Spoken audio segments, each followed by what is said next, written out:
İyi akşamlar, güzel enerjiler yolluyorum. Çok heyecanlı bir canlı yayınımız var bu akşam. Yorumları kapatıyorum. Çok özel konuğumla dünyanın diğer ucundan bize bağlanacak özel konuğumuzla DNR Kitap Fuarı kapsamında özel bir canlı yayın yapacağız. Heyecan çok dorukta. Aslında dün yapacaktık bu canlı yayını.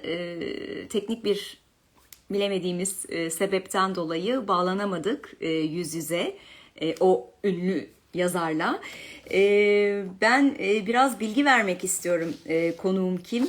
Gerçi bir süredir duyurularını yapıyoruz DNR'dan, kendi hesaplarımızdan. Pek çok kişi bu heyecanlı, büyük canlı yayını duyuruyor. Dünyaca ünlü yazar, şifrelerin efendisi, Da Vinci Code, Da Vinci şifresi, Melekler ve Şeytanlar, Cehennem gibi romanların, dünya çapında çok satan kitapların yazarı Dan Brown. Evet, Dan Brown az sonra DNR Dünyası Instagram canlı yayında bizlerle buluşacak. Türk okuyucularıyla, Türk hayranlarıyla bir araya gelecek.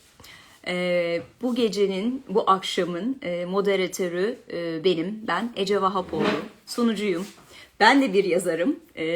10 tane kitabım var. Bir romanım ve diğerleri hep kişisel gelişim kitapları. Ben de DNR Dünyası'nda zaman zaman hem söyleşilere hem imza günlerine hem de bu şekilde canlı yayınlara katılıyorum. Anneyim, çok yeni bir anneyim. 11 aylık oğlum var. O şimdi uyuyor ama mesela Dan Brown'un son kitabı, bugün bahsedeceğimiz, konuşacağımız kitabını ona okumaya başladım. Sunuculuk, yazarlık, annelik ve bu akşamın şanslı kişisi Dan Brown'la söyleşi yapacak olan. 7 romandan sonra ilk kez bir çocuk kitabı yazdı Dan Brown. Biliyorsunuz Dan Brown'un birçok filmi de Hollywood filmlerine uyarlandı. Tom Hanks'in başrolde oynadığı. Yeni kitabı Dan Brown'un Hayvanlar Senfonisi, Türkiye'deki adı, Türkçe ismi. Altın Kitaplardan çıktı Eylül ayında, çok yeni bir kitap. Wild Symphony, orijinal İngilizce adı. Sesli, müzikli ve resimli bir çocuk kitabı. Çocuk kitabı diyorum ama sadece çocuklar için değil, yetişkinler için de, aileler için de müthiş mesajlar olan, çok bence spiritüel, ruhsal yönü de olan harika bir kitap. Mutlaka edinin. Bunu söylemek istiyorum. Dan Brown sadece bu kitaptaki metinleri yazmadı. Şiirsel de bir kitap, şiirsel bir dille yazdı. İçindeki müzikleri de, klasik müzikleri de besteledi. Evet, kendisi piyano tutkunu, piyano çalıyor. Bu kitap şu şekilde bir kitap. Burada müzik enstrümanları var. Daha sonra kitabımız başlıyor. Maestro Fare ana karakter ve sayfalar böyle. Ayrıca bu kitapla birlikte ücretsiz bir uygulamayla QR koddan indiriyorsunuz burada. Cep telefonunuza, akıllı telefonunuza indirdiğiniz zaman sayfalarda gezinirken her sayfa için özel bestelenen müziği, eseri de dinliyorsunuz. Gerçekten çok güzel, teknolojiyle iç içe geçmiş bir kitap. Kitabın arka kapağında, benim oğlum da sık sık gösteriyor, hikayelerimi de paylaştım. Dan Brown ve köpeği Winston burada. Böyle parmağıyla diye gösteriyor. Ve burada asıl güzel olan Dan Brown 3 yaşında piyano çalarken. Evet, bu kitabı çok fazlaca konuşacağız. Çok yeni çocuk kitabı. Tabii ki yetişkin kitaplarını da soracağım ona. İstanbul'u soracağım. Türk okuyucularını soracağım.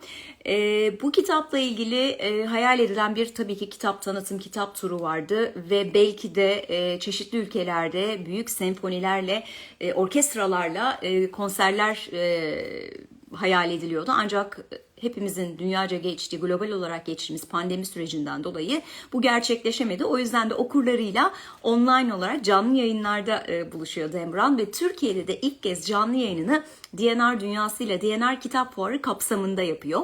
DNR Kitap Fuarı yeni başladı. Çok da güzel bir kampanya var. Burada hepimiz okuyucular, kitap severler olarak buluşuyoruz. Bir kitap alıyorsunuz, ikinci kitabı aldığınızda %50 indirim var. Böyle müthiş bir kampanya var. Bence bu hafta bunu da kaçırmayın D&R mağazalarında %50 indirimi. Canlı yayınımız D&R Dünyası hesabında olacak. Author Dan Brown hesabıyla Dan Brown'la az sonra Amerika'dan bize bağlanacak 7 saat farkımız var. Söyleşimiz İngilizce olacak. Ben kendisiyle İngilizce konuşacağım. Ancak böyle aralarda özet, önemli kısımları hemen hızlıca Türkçe'ye çevireceğim sizler için. Fakat akabinde zaten Instagram'da bu yayını paylaşacağız. D&R ekibi de Türkçe altyazılı olarak sizlere ayrıca hazırlayacak. Hem Instagram'da hem de D&R'ın YouTube kanalında izleyebileceksiniz, seyredebileceksiniz daha sonra. Çok çok heyecanlı, güzel bir yayın ama canlı yayına şahit olan insanlar bence çok şanslılar. Sonrasında da tekrar izlenebilir. Bence eminim benim hani o gazeteciliğimden, araştırmacı yönümden de gelen bir şey. Eminim haber olacak. Detayları da yakalayacağız bu röportajda. Ben de bir yazar olarak aslında bu kadar yani dünyaca ünlü çok satan bir yazarın yazma sürecini, fikirlerin oluşma, işte araştırma yaparken nasıl zorluklarla karşılaşıyor, ne kadar emek zaman veriyor. Tüm bunları dinlemek için, öğrenmek için sabırsızlanıyorum. Dünden beri çok sorular geliyor D&R Dünyası hesabına. Dan Brown'a şunları sorun diye. Yeni kitap geliyor mu? Tabii ki onu da soracağım. Müzik tutkusunu soracağım. Neden çocuk kitabı yazdığını, neden müzik ve teknolojinin bu kitapta birleştiğini, içindeki mesajları, mesela işte kahramanlar var, çeşitli hayvanlar ve bu hayvanların farklı özellikleri, farklı yaşadıkları habitatlar var, farklı kendilerine has özellikler var. Neden onları seçti? İçindeki mesajlar, benim de kendimce okuduğum, edindiğim biraz izlenimler var. O izlenimleri de sormak istiyorum. Ve tabii ki bu kitap farkındaysanız pandemi sürecinde global geçirdiğimiz zorluğu, hani hepimizin aylardır evde olduğu bir dönemde çıktı. Şans ve şanssızlık bir arada belki de. Çünkü aileler çocuklarıyla kaliteli vakit geçirmek için, birlikte eğlenmek için bu kitapla hem okuyabilir hem çocuklarına klasik müziği öğretebilir. Bunu sormak istiyorum. Nasıl geri dönüşler oluyor bu süreçle ilgili? O neler yapıyor? Pandemi sürecini nasıl geçiriyor? Nasıl yazıyor? Fikirleri nasıl ilham oluyor? Tabii vaktimiz kalırsa yani yazı ortamını, işte yazarken ne yiyor ne içiyor, onları da her şeyi çok merak ediyorum araştırma süreciyle ilgili. Bütün hepsini kendisine soracağım. 1-2 dakika sonra yayına alıyorum. Umarım bugün teknik sorun yaşanmayacak. Dün onların tarafında, yani Amerika tarafında bir sorun yaşanmıştı ama bugün biz testimizi yaptık. Ufacık da olsa bağlanabildik. Ben çünkü kıyafetimin aynısını giydim. Sizler için hazırlandım. Çok da heyecanlı. Dün de esprili oldu okuyucularla. Dan Brown bu arada dün 1 saat 45 dakika yayında kaldı. Yüz yüze bağlanamadık. En sonunda evet bağlandık. Şanslı bir grup var onu izleyen. Ama o da yazdı. Buradan Türk okuyucularına çok sevgilerini yolladı. İstanbul'u ne kadar sevdiğini söyledi. Ayrıca dedik işte 7 yaşındaki bir çocuğun çözebileceği bir durumdayız. Çözemiyorum, inanamıyorum. Teknolojiyle böyle bir kodla ilgili problemler oldu diye çok espriler oldu. Birçok Türk okuyucu, gençler özellikle Dan Brown'la birebir yazışma, burada mesajlaşma hissini, duygusunu, deneyimini yaşadı. Bir yandan da aslında keyifliydi. Ben hani sabırla bekledim. Pek çok herkese teşekkür ediyorum bekleyen. Sabırla 2 saate yakın burada binlerce kişi bekledi dün. Dan Brown da bekledi. Ve dedi ki sabır bir erdemdir dedi. Sabrınız için hepinize çok teşekkür ediyorum dedi. Ve bağlanamadığı için de bu teknik sorunu o da çözememişti. Özür diledi. Ama bizim ne kaldı hep? Böyle bir deneyim yaşadık. Hatta espri yapıyorum ben, Merkür Retrosu mu yine diye. Böyle teknik aksaklıklar oluyormuş. Bilemiyoruz. Böyle bir demek ki kaderimizde deneyim yaşamak varmış. Evet, yavaş yavaş süremiz geliyor. Ben kendisini yayına alacağım. Arada da suyumu içeyim. Tekrar hatırlatmak istiyorum. İngilizce olacak söyleşi. Aralarda Türkçe'ye çevireceğim. Now I'm going to invite Dan Brown to our session. We're very excited to finally meet Dan Brown. Hopefully. Oh, yes, yes. Hi, Dan. All right. Now we don't even have to have an interview. We are geniuses. We finally figured it out. Oh, yeah. I mean, you know what? I was very excited and a little bit nervous yesterday for this interview. But then having this chat for almost 2 hours and this funny messages, now I feel so comfortable today. I put my son to sleep very easily. I didn't have to rush. I said, okay, I know my questions and everything. So Excellent. it was a challenge, but it was an experience that actually helped. I'm glad. Me too. So how are you? You know what? The world's upside down at the moment, but life is still very good. Very That's grateful good. for all that is good in the world. How are Are you you? an optimistic person? Uh, Are you saying that yes, like I've what? always been a very optimistic person. I had wonderful parents. When I was a little kid, we didn't have a TV, Oh, and my parents didn't want to have TV, on and purpose. they Okay. on purpose. And so I spent my time listening to their classical music collection and Uh-huh. reading Dr. Seuss books, the children's books by Dr. Seuss. Uh-huh. And those are some of my fondest memories. That's And I cool. had a very, very pleasant, optimistic childhood. Okay, I'll translate some of the parts very quickly to Turkish. Sure. Dan Brown optimistik olduğunu ve şu anda ne kadar dünya zorlu bir zamandan geçse de keyfinin yerinde olduğunu söyledi. Çünkü dedi zaten dedi küçükken dedi benim anne ve babam özellikle eve televizyon almadı. Biz televizyon izlemedik. Onun yerine klasik müzik dinledik ve çocuk kitapları okudum dedi. I feel very privileged and excited to talk to you, talk with you, and to share our thoughts on your new book, Wild Symphony. I love it. I read it to my little son. I explained a little bit about this book, but well, before this book, I want to ask you. Well, you're an author and you write best-selling novels that would make you stay at home for days, months, and maybe for years. So somehow you're used to staying at home, I guess. But still, how are you coping with the COVID pandemic days? Right. Well, as you say, I mean, this is not that different for me. Novelists are lucky when it comes to COVID because we're very used to working at home and Mm-hmm. being alone. So the real challenge has been that I travel a lot for research, Mm-hmm. and travel, of course, has gotten much more difficult. And my only recreation when I'm at home at night was to go out with friends to restaurants, and of course that doesn't happen anymore. So I've learned how to cook. Oh, Not okay. very well, but my You friends are survived. patient. Yeah, I survived. I'm still here. Oh, okay. What do you cook mostly? What do you like? I like fish, and Fish? I have a tiny little vegetable garden, and I Oh, okay. grill vegetables and that sort of thing. Okay, very fresh from the garden. Bu pandemi dönemiyle nasıl geçirdiğini sordum. Çünkü bir yazar olarak zaten hani günlerce, aylarca evde kalıyor. Benim için çok zor olmadı. Zaten biz yazarlar, roman yazarları evde kalıyoruz. Sadece araştırmalarım için çok seyahat ediyordum. Onları yapamıyorum bu dönemde dedi. Ve arkadaşlarımla restorana gidiyordum akşamları. Onu yapamıyorum. Ama yemek yapmayı öğrendim dedi. Balık ve sebze yapıyormuş. So we love your amazing books. The main character of Robert Langdon's adventures. Now it's the first time you published a children's book, and it's not only a picture book. It's a musical book. Plus, it's incorporated with technology that has a free app with a QR code. It enables us to hear the music hidden throughout the book.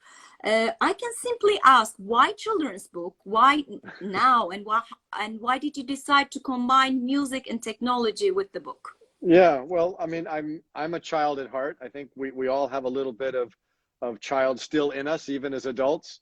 Mm-hmm. And it's funny, the world felt, I'll speak personally, my world felt like it needed something simple and pure and optimistic. I mean, I write Mm-hmm. pretty complicated, sometimes kind of dark books, Mm-hmm. Yeah, and and I wanted to really. spend some time, in a world that, from my childhood, brought back just fantastic memories Mm-hmm. of music and pictures. And so it's interesting. It used to, maybe 10 years ago, if we had done this book, there would be a CD inserted into the Mm-hmm. book, but we don't have CD players anymore. And so um, I worked with a team of just wonderful technicians to build an app Mm-hmm. that you just hold it over the book and it plays the Yeah. right song. Yeah. So Let me just show once again. Burada bir QR kod var ve bu QR kodla içindeki müzikleri dinliyorsunuz. 10 sene önce bu kitabı yazsaydım belki içine kitabın CD koyardık ama şimdi teknoloji var. App yerleştirdik. Bir de biliyorsunuz ki ben bazı karanlık konuları da işlediğim için biraz o dünyadan uzaklaşıp çocukluğuma gitmek istedim ve çocukluğumun mutlu hatıralarını yeniden yaşamak istedim. O yüzden bir çocuk kitabı yazdım dedi. Well, your passion for music emerges in this book, obviously. There's a picture of you playing the piano when you're only 3 years old, here at the back of the book. yes. And you're not an author, but also a composer. How did your passion for music start, and how much of this passion finds place in your life now? Well, the passion started because my mom was a professional musician. She was a professional pianist and organist. And as a little kid, she taught me music, and I learned a lot of music sitting in church on the organ bench with her. She played at our church every Sunday. Oh, okay. And I had to turn the pages. So I had to Oh, read okay. the music and turn it at the right moment. And if I was too early, it was bad. If I was too late, it was bad. And so I learned how to read music at a young age and really loved music has this ability to make us emotional, whether it's happy or sad or excited. It ties in directly to our souls on some level that science doesn't really understand. Why, if you arrange frequencies in a certain way and they hit your brain, that you get happy or you want to move your body or whatever it is. So there's always been a little bit of magic for me when it comes to music, and I think a lot of people share that.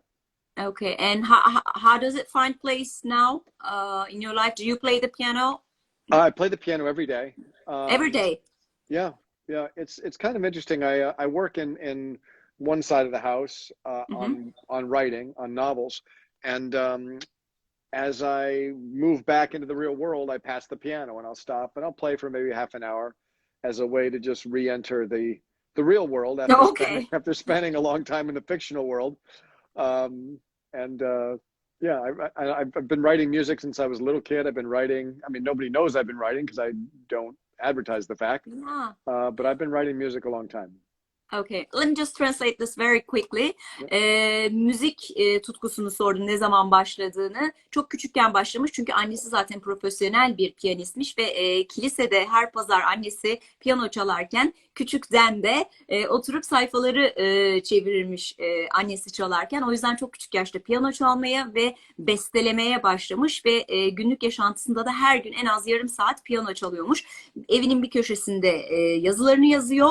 O kurgudan çıkıp gerçek dünyaya geçmek için de piyano çaldığı bir bölüm varmış. So, what and who would you become of if you were not this worldly renowned Dan Brown? Wow. The author. Well, as a child, I wanted to be an architect. I love architecture, but I didn't have any skill for drawing. I was terrible. So I knew I couldn't be an architect. I think music would definitely be part of my world. If I could do absolutely anything I wanted. I love teaching also. I've been a teacher. And really enjoy that. Where did you teach? When did you teach? I've taught everything from kids who are 12 years old all the way through university. And I've taught Spanish. I lived in Spain for a while, so my Spanish is pretty good. And I've taught English. I've taught literature. I've taught creative writing.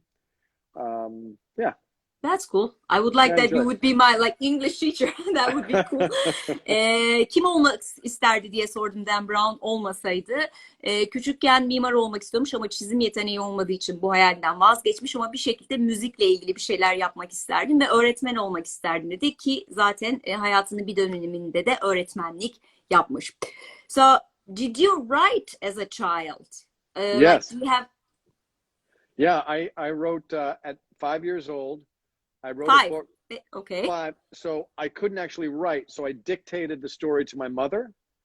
She wrote it down and I did the pictures. And it's called The Giraffe, the Pig, and the Pants on Fire. Okay. So I'm gonna do something I've never ever done in an interview. Okay, I hope it's gonna work. I'm gonna pick this phone up and walk to the other side and show you a secret bookcase behind which is the book I wrote when I was 5 years old. Oh my God. All right, Okay, let's do it. We'll see if it works. Here we go. Okay. Şimdi hiçbir daha önce yapmadığı bir şey yapıyor. Evinde 5 yaşındayken yazdığı hikayeyi gösterecek. Dan Brown'un ilk yazdığı şeyi izliyoruz. Orada bir gizli alan var. Can you see? Yes. Are you gonna open? Okay. So the wall opens. Okay. And back here is, or in the Da Vinci Code. Dolabın içini açtı. Ay, çok heyecanlı. Can you see that's it? a watch. Okay. Right Yes. there? Yes. Okay. There is the cryptex from the Da Vinci Code. Oh, okay. You're showing those. Okay. Da Vinci Code'dan kripto, evet, burada var. Yeah. Right here is, this is the antimatter canister from Angels and Demons. Melekler ve Şeytanlar filminden diyorum, kitabından. And right there bütün o is parçalar odasında. the giraffe, the pig, and the pants on fire. Oh my God, that's the masterpiece. Bu da 5 yaşındayken Dan Brown'un, ya, thank you. Okay, you're welcome. Wow. It's really like your stories, your house. It is actually. This is a house that Robert Langdon would live in. Yeah, exactly. Evet, ana karakteri Robert Langton'un yaşayacağı bir evde yaşıyormuş aslında kendisi de. Dolabın, kapının arkasında gizli bir dolap var. Hiçbir röportajda göstermediği birkaç önemli eşyayı gösterdi romanlarındaki Da Vinci Code'dan Melekler ve Şeytanlara kadar ve en önemlisi de 5 yaşındayken yazdığı hikayeyi zürafa, domuz ve yanan pantolon yanan pantolonlar, evet. Bir hikaye yazmış, söylemiş, annesi yazmış, o da resmetmiş. Have you ever thought of publishing it? No. Why not? Some publishers have asked. Yeah. You know, the honest answer is it's really, really bad. Oh, come, but still. I was only 5 years old. It barely makes sense. You know, there's you a giraffe, a pig. You can update the story. I could. It's about 3 friends who take an adventure. It's a giraffe, a pig, and a pair of pants that are on fire. And the pants can talk and think. I don't know why, but they can. It's It was obvious you were gonna become a big novelist. Yeah, I guess so. 5 yaşındayken yazdığı hikayeyi bazı yayıncılar istemiş basmak için ama çok kötü diyor, o yüzden basmayacağım diyor. Şimdi tüm dünyanın geçtiği farklı süreci sormak istiyorum kendisine. Well, congratulations for the effort you have put into this book that helps the whole family to have a fun together and to share quality time together in this worldwide difficult, challenging days. And we hunkered down for many months. I don't think you foresaw this COVID days while you were preparing your book. What kind of feedback do you get during these challenging days, and also from families? What kind of help does your book provide to them? Well, you know, it's funny because it's the sort I'm getting just such wonderful feedback from parents and also from teachers. You know, who are using it to teach online. And parents have told me that it's just wonderful to have something quiet that's not television, that's not a video game, but that the kids enjoy and they can learn something from. I mean, depending on your age group, you could maybe just learn what a kangaroo looks like, or you may be able to take the spiritual message or the morals of each story. There are codes on every page that kids like playing with. There's a busy bee, a bee, the insected bee that's flying around on every page. He's hidden on every single page. So I didn't know that. Yeah, I read this. Okay. Oh, I saw the bee here. Yep. So exactly. On every page there is a bee hiding. Oh, but you just told it.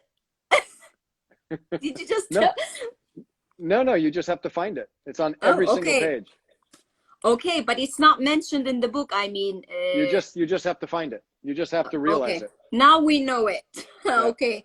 I will make my son too. Okay, and what will happen with the letters? It's a code. Yeah, it's a code. So you find all the letters, then you rearrange them uh, into a word that's relevant to what's happening on the page. Okay. Let me translate this very quickly. Bu dönemde tabii yani Covid pandemi olacağını dünyada bilmiyordu yazarken. Nasıl geri dönüşler aldığını sordum. Özellikle öğretmenlerden ve ailelerden çok iyi geri dönüş alıyormuş. Çünkü televizyon değil, video oyunu değil, sakin bir şekilde çocuklar hem müzik dinliyor hem sayfaların içindeki gizli harfleri bularak kodlara ulaşıyor. Bir de ben de fark etmemiştim okurken, her sayfada minik bir arı varmış. O da güzel olacak. Well, I read your book myself, and then to my son. My son is very little, only 11 months old, not even Okay. 1 year old. But I read him since he was born. Even when I was pregnant, I would play him classic music. Oh, great. Now, while he looks at the pictures in your book, I can play also classic music for him. I realize like kids will hear classic music and learn more about it because there are the names of the instruments here. Yeah. Yeah. You're teaching them, well, instead of watching TV or playing on tablets, the messages you give in this book are also relevant to adults too. I see this book really a spiritual book, and you touch our hearts. Did you aim to be useful for both kids and parents? I think the answer is yes. I really try to write the book that I myself would want to read. Mm-hmm. And so part of me was trying to create the book that as a 7-year-old I would have loved. Like this would have been my favorite book as a kid. That's the book I'm trying to write. And simultaneously, I wanted to write a book that felt relevant to the real world and myself as an adult. And I tried to walk that line where a parent, these morals are not complicated. We've heard them all before, but sometimes even as adults, we need to be reminded. The ostrich tells us it's okay to take some time alone. If you're stressed out, put your head in the sand. It's okay. And that's something that adults can certainly be reminded of. Okay, that's very cool. That's what I thought, but let me just translate this. Kitap hem çocuklar hem yetişkinler için bence spiritüel de bir kitap. Bunu sordum kendisine. Evet dedi. Yani ben kendim 7 yaşında bir çocuk olsaydım nasıl bir kitap okumak isterdim? Onu yazdım ama aynı zamanda biz yetişkinlerin de bildiği ama unuttuğu bilgileri kitabın içine yerleştirdim dedi. Like all the animals in the book with their behaviors and their habitats be considered as a reference to the different cultures living living together in our world. Like, can we say that we're not the same and we don't have to be the same, but together we form a symphony? You know what? I love the way you just said that. It is absolutely the message of the book. And what's interesting is the very first song that I created was Frogs in a Bog. And it happened, I was out walking near a lake and I heard bullfrogs singing. So the big frogs and little frogs and frogs in the middle, all different shapes and sizes and colors. And they were making music together. They seemed to be reacting to each other. And so I wrote this little poem and this little music to mimic and sort of reflect on that experience. And the message was quite simply that we're all different sizes and shapes and colors. But if we work together, we can make beautiful music. And that became, as you just so eloquently said, really the underlying theme of the book. That's amazing. Sormak istedim. Şimdi her hayvanın kendine has özellikleri var. Acaba bunlar birlikte bir senfoni mi oluşturuyorlar diye gerçekten vermek istediği mesajın bu olduğunu söyledi ve yani kitabı yazmadan önce bir göl kenarından geçerken kurbağaları duymuş. Büyük kurbağa, küçük kurbağa, ortadaki kurbağa ve sanki birbirlerine bir şeyler söylüyorlar, şarkı söylüyorlar gibi gelmiş ve bunu bestelemiş. Diyor ki hani şeklimiz, rengimiz ne olursa olsun hepimiz birlikte bir müzik oluşturuyoruz diye. Kitapta da o sayfayı bulup hemen size göstermek istiyorum.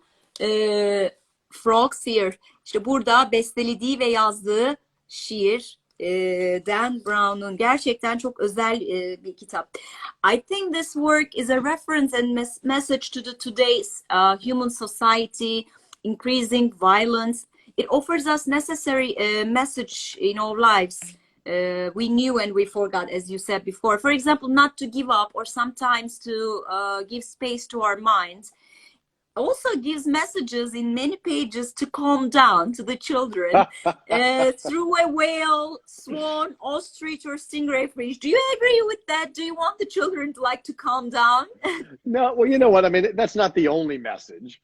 Okay. You know, some of the messages say like, hey, you know, life's simple. Just, you know, if you're a happy hippo, you don't need the world. All you need is just some seaweed to munch on, and you should be happy. Mm-hmm. And I tend to think of this book as, you know, what I always write when I sign the book is life is a symphony, go wild. Okay, that would You be know, a good movie poster tagline. I was yeah, gonna ask. exactly. Yeah. So, you know, I do think that it's important for children, especially now. They have so much stimulation. There's so much input that they get all day from technology. That it is important to slow down and to Mm-hmm. clear your head and to take a minute for yourself. So I mean, you're right. That is a recurring theme. Okay, that's what I was thinking. Oh, does he find children noisy? Okay, I'll just translate very quickly. Kitapta çok fazla güzel yani mesajlar var. Özellikle işte sakin olun, bazen uzaklaşın gibi şeyi sordum. Hani çocukları çok mu hani sakin kalın mesajı vermek istiyorsunuz diye, hem yetişkinlere hem çocuklara. Evet dedi, çünkü çocuklar çok teknolojiyle donanmış durumdalar ve arada sakinleşmelerini söylemek, çünkü çok fazla gün içinde hani bilgi bombardımanı oluyor teknoloji. O yüzden evet dedi. The wonderful message keeps appearing in your book is music is our common language and culture. Yes. Fulfills an incredibly valuable mission. Do we expect similar messages from Dan Brown's new children's books as well as your adult books? And do you have a plan to write more children's books? At the moment, I do not have a plan to write more children's books. That's not to say that I won't. At the moment, I'm working on another Robert Langdon thriller. Oh, okay. We'll talk about it. But it's kind of, you know, you just said something that was very astute, that just that music is a universal language. And it's kind of interesting. So kids in Turkey will read a poem in Turkish, and the words are totally different, and the meanings may even be a little bit different. The experience of reading the poetry is different. But when it comes to music, kids in Turkey and kids in the US hear the exact same thing. And it doesn't matter where we're from, we all hear music in the same way. It very much is a universal language. You know, we need more universal languages at the moment. Okay. Müzik bizim genel bir kültürümüz ve dilimiz mi diye sordum. Evet dedi. Aynen öyle. Çok evrensel bir dil dedi. Çünkü bu kitap şiirsel bir şekilde yazılmış, İngilizce yazılmış. Ama hani Türkiye'deki Türk bir çocuk okuduğunda kendine göre hani kelimelerle belki biraz oynandığı için anlayacaktır. Ama bir müziği Amerika'daki bir çocuk da Türkiye'deki bir çocuk da aynı şekilde anlayacaktır ve dünyamızda daha çok evrensel dile, evrensel müziğe ihtiyacımız var dedi. Okay, why did you choose a mouse as the main character, Maestro, rather than a mightier and maybe popular, for example, a lion or a pet animal for this book? Though he's very cute. And which animal is your favorite as a character in the book? Well, I chose Maestro Mouse because it's funny. An orchestra conductor needs to be big. He needs to be visible. He needs to be able to make a lot of big motions. Yes. And I just thought the idea of a mouse conducting an orchestra to me was amusing, especially if, you know, you've got an elephant in the front row. I just thought it was funny. So that's why I chose the mouse. And you know what? As far as favorite animal, I do really like busy beetles. I just, for the poem in English is kind of amusing, and I just like, I don't know why, I've just always liked that particular page. Okay, was it the Busy Beatles? Okay, yes, this page, right? That's it. Yeah. Oh, okay. Okay, I'll just translate it quickly. Okay. Neden bir fareyi ana karakter olarak, orkestra şefi olarak seçtiğini, maestro olarak seçtiğini sordum. Çünkü komik dedi, çünkü küçücük dedi. Orkestra şefinin hani daha böyle gösterişli, büyük olması beklenir ama ben komik olduğu için fareyi seçtim dedi. Kitaptaki en sevdiği karakteri sordum. O da çalışkan böcekler olduğunu söyledi. Çalışkan böcekler minik ayaklarıyla durmadan toprağa eşeler. Buradaki böcekler onun en favori karakter hayvanıymış. Codes and mysteries are in the heart of your novels.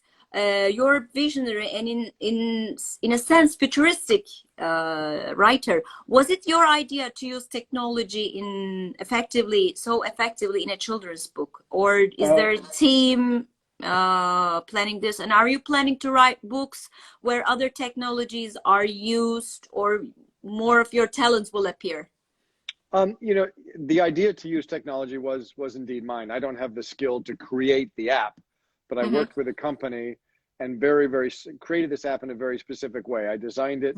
I wanted it to be really simple, really easy to use, and I wanted to be very sure that it didn't detract from the reading experience. I didn't want people to, they're supposed to be reading a book and listening, not lost in their phones. So the idea is that you just hold it over the book. It doesn't play videos, it doesn't do anything, it just plays the music.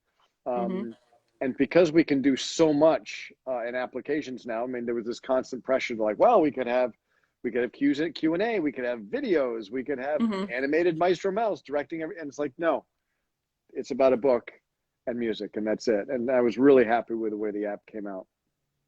Okay. Will you use more of these in your upcoming books in the future? It's possible. And, you know, I mean, the technology is changing and apps can do more and more. So it is possible. I'm not sure. No plans at the moment. Okay. Maybe it might give you an idea. I don't know.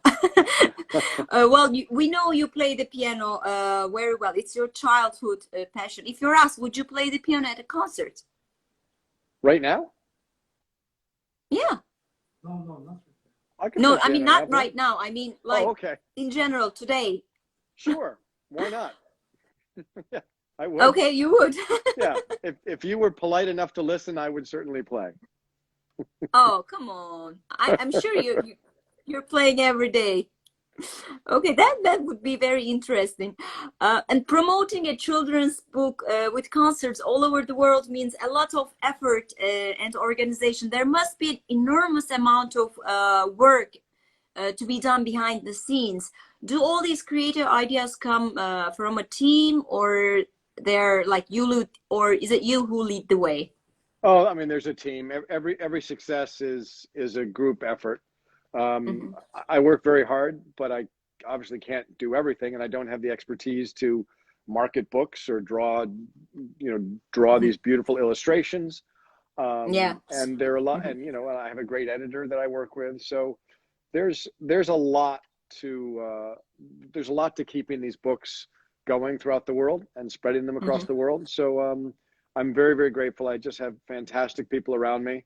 We all have a passion to make sure that readers are getting exactly what they want and that they're happy with the experience. And I'm just grateful, you know, every one of your fans who is watching right now is someone who, if they've gotten one of my books, is someone who lets me do what I want to do with my life and be creative. So I'm very grateful to everyone. Okay, yeah, thank you. I'll just translate. Dedim ki bir kitap tanıtmak dünya çapında çok büyük bir efor.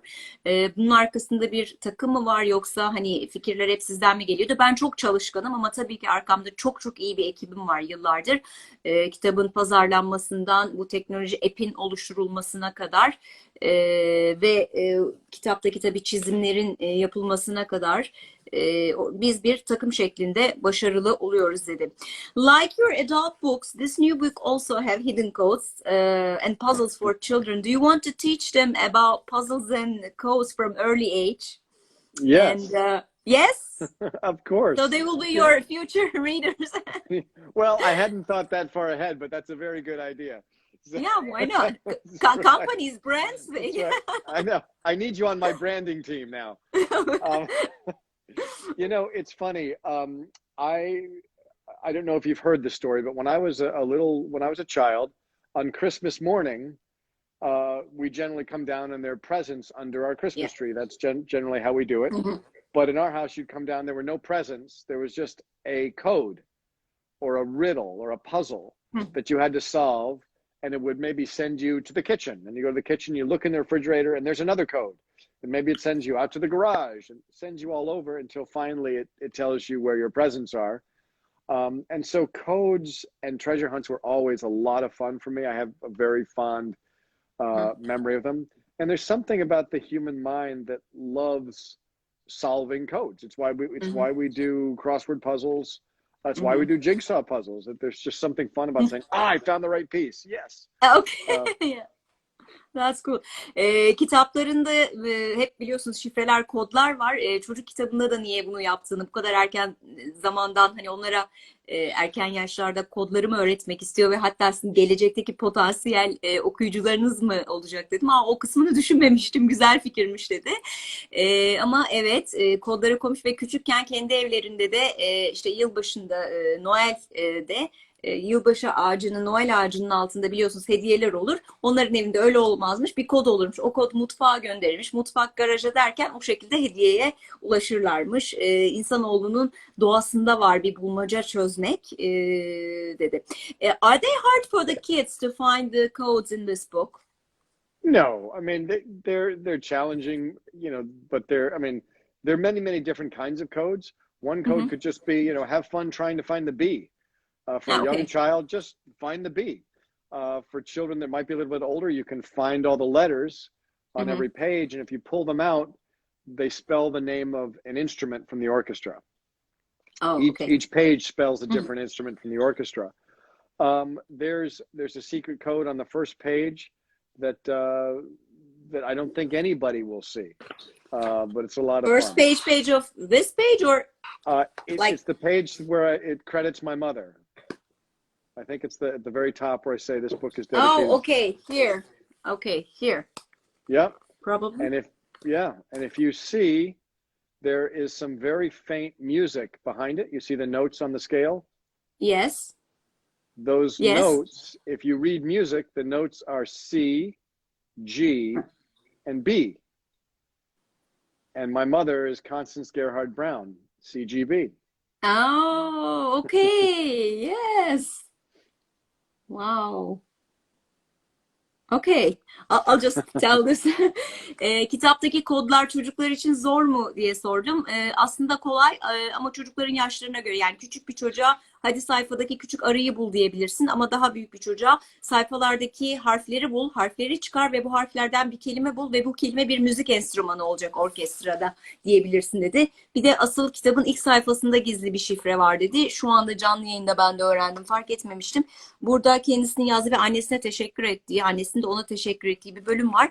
Burada da notalar var. Müzik okuyabiliyorsanız, notaları okuyabiliyorsanız annesinin adının ve soyadının baş harflerine ulaşıyor musunuz? Yes, you definitely love codes. And instead of a plain writing, you wrote this new book in a poetic language. Well, you wrote it originally in English, then it has been translated into different languages all over the world, again poetically. Was it challenging for you to write a children's book and poems at the same time? You know, it really wasn't. I read so much poetry as a kid. You know, Dr. Seuss's poetry, Ogden Nash's poetry. Mhm. I just and plus being a musician, I have meter in my head. So poetry is something I'm very familiar with and wrote a lot of as a kid. And Mhm. also, I have written a lot of songs, not just classical music, but songs, and that have meter, and I mean, poetry to Mhm. music really is all a song is. So I didn't find it difficult. Well, the thing that was challenging is uh, just getting the words right, making sure that the rhythms and the meter was absolutely perfect, because young children, they need that. They need Mhm. they need to be able to follow it. It can't be right sometimes and not right other times. So I was very careful about that. Mhm. Okay. Kitabında şiirsel bir dil var. Onu sordum zor muydu diye. Hayır değil dedi. Zaten ben şiir yazıyorum ve senelerdir şarkı besteliyorum. Dolayısıyla buna aşikarım dedi. So what's your favorite part of Wild Symphony? Wow. Well, my favorite part of most books is writing the words "the end," uh, Hmm. but that's my favorite part of writing a novel. But in this Okay. book, I think my favorite part was working with a live orchestra to record the music. It was Uh-huh. an experience that I'd never had. As a novelist, I work alone. Mhm. And with this children's book, I was working with an illustrator. I was working with 86 musicians, Mhm. 4 technicians, 3 producers, a conductor. And so it was this wonderful collaboration, which I don't usually get to do. So it was nice. Now Okay. that I'm back, go ahead. Sorry. No, no, it's okay. Please finish. I was just going to say that now that I'm back writing a novel, I'm very lonely. It's like where are all the people that I'm supposed to be working with? Now you're gonna get used to write children's book. I know. Hayvanlar Senfonisi kitabında en sevdiği bölümü sordum. Dedi ki ben genelde hani hep tek başıma yazıyorum, yalnızım. İlk defa bu kitapta çok bir kalabalık içi dedim. Hatta şimdi eve döndüm, çok yalnız hissediyorum kendimi yeni kitabı yazarken. Çünkü orkestra 86 müzisyen vardı. İşte eserleri çalmak için, illustrator vardı çizimler için. 4 teknik insanla çalıştım. Çok çalışıyordum. Bunu sevdim bu kitapta dedim. Well, now I'm going to ask a typical question for authors, but where and how do you write? I'm really Ah, curious because I'm also a writer myself. I have, okay. published, I wrote 1 novel and 9 self-care books. I mostly research and write how to books. But do you like, where do you write? What do you have a special time, or do you plan, or you just write whenever you want, or Well, you're very organized? uh, you've written more books than I have. I should probably interview you. You wrote Uh, 7 books that are like worldwide all bestseller right, books and novels that take lots of time. So to they write do. 1 book, I don't know how much effort, how much time do you give to that? Well, you know what? There's books take between 3 and 4 years for me. Mm-hmm, At least 1 year, usually 2, is research, mm-hmm, and it takes a year or 2 to write the book. mm-hmm. I work. I work up. See that door over my head? Yes. I work up there. Oh, That's okay. a study up there, and it's at the rest of the house is that way. So Okay. I'm very far away from whatever else is happening in the house. I Uh-huh. start work at 4 o'clock in the morning. I work very, very early in the morning. Oh, I've it always, must be dark. It's dark, oh no? yeah, it's dark, and it's great because you don't need email or a phone because nothing's happening. Nobody's emailing you. Nobody's calling you. It's dead silent. So I try to create as little distraction as possible. Mm-hmm. With no internet and phone and all that sort of thing. So and I'll work for 5 or 6 hours, and then go and have lunch or get some exercise, and then in the afternoon we'll often just take care of some of the business that has to happen. As you know, when you write a Mm-hmm. book, there's stuff to do. Yeah, but when do you sleep? Uh, I go to bed early. I guess I'm kind of boring. I sleep from 10 o'clock at night until 6, or excuse me, till 4. 6 hours, 10 Yeah, to 4. 6 to 4. Yeah, Yeah. okay. But it's still not bad. Not bad. Well, that's how I leave now with the kid, with the Yeah. baby. I get more sleep than you do, I'm sure. But like in this like 5 6 hours of writing, what's like your favorite snack or something? Do you like drink coffee to keep you awake, or like I how do I you I cope? drink coffee. I drink matcha tea, which has a lot of caffeine in it. Mm-hmm, And I'm always drinking smoothies, just blueberries mm-hmm. and spinach, and just a lot of healthy food. Okay, well, that's cool. And you exercise, you said, every day, right? I do, yeah. I have a very sedentary job. I mean, I sit all day, Uh-huh. so Mm-hmm. I need to move to stay in shape, and also I love Mm-hmm. to eat. So Mm-hmm. so Okay. if you love to eat and you don't exercise, that could cause problems for sure. Yeah. And Um, but you look in good shape. I feel good, thanks. Oh, Yeah. that's cool. Well, if this book, Wild Symphony, would turn into a movie, you just said what would be the movie poster tagline? Life is a symphony, go wild. I like it. Is there a plan uh, for Um, children's movie? there's been a little bit of interest, but the book is brand new. Mm-hmm. I'd Yeah. like to see it exist as a book only for at least a year. Mm-hmm. But I imagine somebody will decide they want to animate Mm-hmm. this. There was this wonderful Disney movie called Fantasia Mm-hmm. Yeah. that came out, I think, in the 60s, maybe, Mm-hmm. which was classical music, animations to it. And I see that this could possibly be something similar. For today's world, maybe after Yeah, that. I hope so. Yeah. Okay. Well, how do you feel when you watch a movie of your books, like your adult books? Yeah, that's an interesting experience because um, for two reasons. One is you created the story, and it's just sort of strange to see it on the television. But really, the hardest part of that is that it's uh, the the movies are a very small percentage of the books, meaning they Mm-hmm. can't put everything in, and so they go from here to there. Like, hey, what happened to that scene where they did this, and Mm-hmm. why did you fly straight over there? You're supposed to go over here next. So you have to really understand that it's a different medium. Uh-huh. And I was very, very fortunate to work with Ron Howard, who I have enormous respect for and trust. I love his technique, and Mm-hmm. he's a wonderful man. And so I just essentially said, okay, I don't know how to make a movie. I'll be a tourist on the movie set, Mm-hmm. and I'll just watch. And I learned quite a lot watching. Really interesting. Okay. Şeyi sordum, kitaplarını sinemada, filmde gördüğünde nasıl hissediyor diye. İkisi tamamen farklı. Biz romanda pek çok şeyi detaylı bir şekilde yazıyorum ama orada çok hızlı bir şekilde gidebiliyor. İkisi bambaşka dedi. Ondan önce de şeyi sormuştum. Sabah 4'te her sabah kalkıp yazıyormuş. 5-6 saat. Sadece smoothie içerek kahve ve matcha çayı içiyormuş. Daha sonra da bütün gün tabii oturduğu için, oturarak bir mesleği olduğu için de egzersiz yapıyormuş. O yüzden böyle fit. Çok da sevdim bu spor tutkusunu da. I also want to ask a few questions about your adult books. My last few questions. All your stories, when excitement and tension finally meet at the climax, rich characters and detailed descriptions make your reader's head spin. In fact, doesn't this tendency make your audience narrower? Because don't you think that narrows the audience? Because you're in to read your books, the readers need to have some knowledge of art history, sociology, philosophy, archaeology. Yeah. What do you think of this? Well, I think people are smarter than we think. I think most of us are educated, even if we haven't been formally educated. We understand art, we understand Mm-hmm. music, we know that the world's a big place. And now with the Mm-hmm. internet, everybody's traveled the world, even if they've never left their hometown.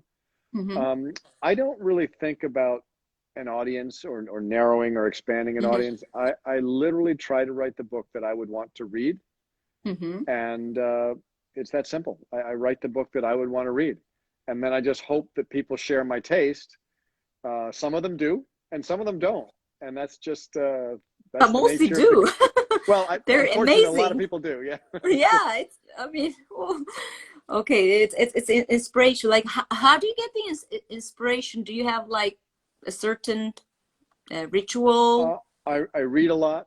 I Mm-hmm. read a lot of nonfiction. I read history and philosophy and technology books. And I travel a lot. And I find that Mm-hmm. traveling, location for me is a character. So if I Mm-hmm. write a book set in Istanbul, um, and and I have a scene in Hagia Sophia, well, that incredible building is a character in the novel, and I treat it like a character.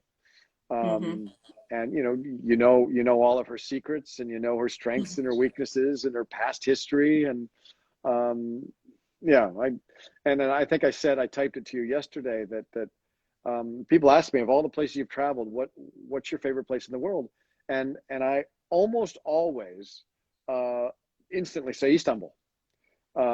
It's just, it's the only place that's been the capital of three empires. Mm-hmm. um, it is this bridge between East and West. Mm-hmm. It's spectacularly beautiful. And the other thing, I mean, I'm a little biased because uh, the family that publishes my books at Altın Mhm, Kitaplar are just the most wonderful people.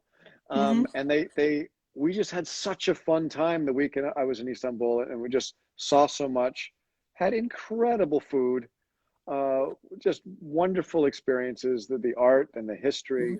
And I think that probably helped make Istanbul such a pleasurable experience for me.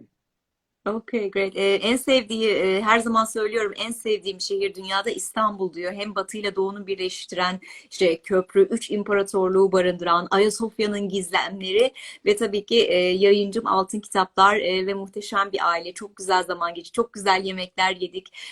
Kültür, sanat çok güzel gezdirdiler beni diyor. İstanbul hakkındaki düşüncelerini de bu anlamda öğrenmiş oldum ve ilham almak için çok fazla kurgu olmayan kitap okuyor ve bilgilerini arttırıyor.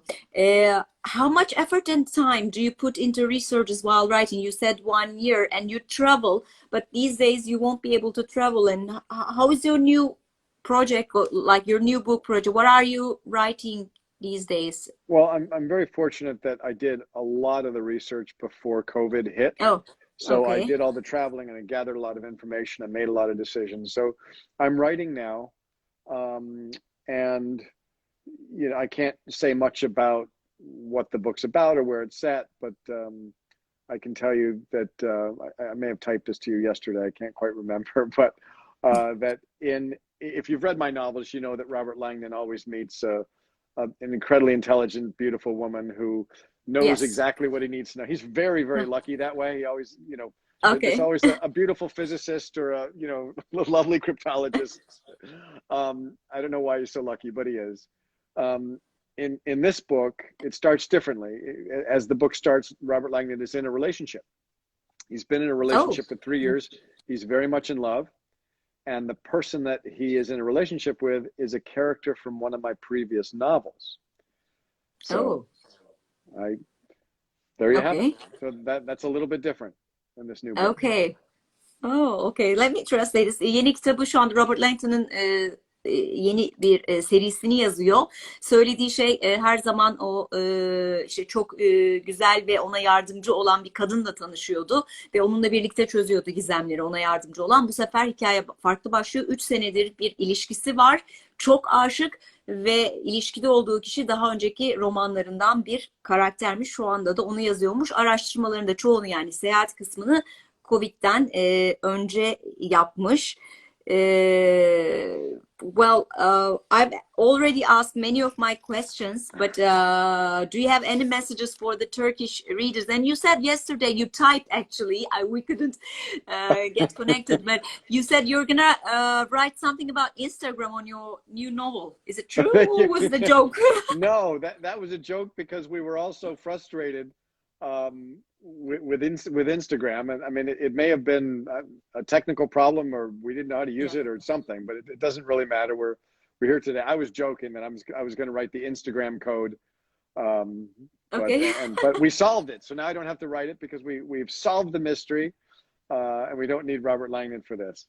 There's a Mercury retrograde nowadays. That's why people are saying, it affects all the technological equipment, and like people couldn't get connected to their webinars or their live meetings. Do you think that affected also? You know what? My gut reaction is no, probably not. But I'm kind of a skeptical person. But I've also read enough and seen enough in my life to never say never. It's quite possible that it did have something to do with it, and I just don't understand it yet. But baby steps. But it was such an experience, and you said passions is a virtue, so it was a very good message once again, and the readers loved it. Well, thank you very much, dear Dan. It was lovely to talk to you, to meet you in person.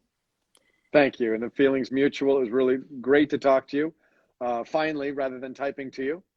And good luck with your 11-month-old child. I hope you get very much for all your kind words. Well, after 6 months, yes. After 6 months, yes. Thank you. Thank you, Okay. Dan Brown. All right. Thank you. All the best. Thank you. And thank you to your readers Bye-bye. as well. Yeah. Bye-bye. Bye.